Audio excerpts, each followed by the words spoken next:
Welcome to another Train with RE Pro video.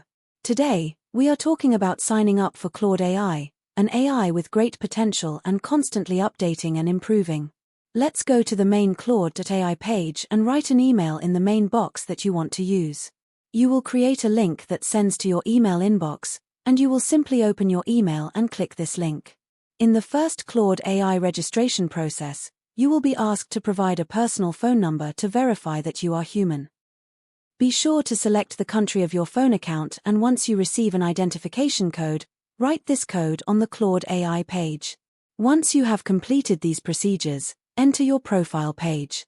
To customize your profile, you need to click in the circle at the bottom right and click on the Settings option.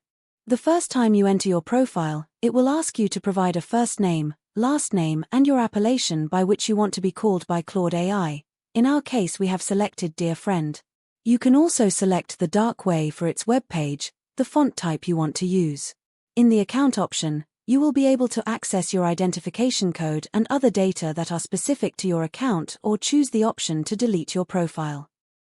In the Privacy section, you can choose the level of privacy and which data to share or not to share. In Billing, you can select one of the payment options for a premium service. In the left column, the third icon opens the possibility of creating a new project and giving a title and a description of the project that will allow you to start working. We will see these options in a future video. In the first icon, the one with the dark orange symbol plus, you can use it to start a chat with Claude AI and start writing the prompt to interact with this AI to solve the problem or project you want to work on. If you need help or advice, please leave a comment and we'll respond as soon as possible. We're always happy to help. We are waiting for you in the next video.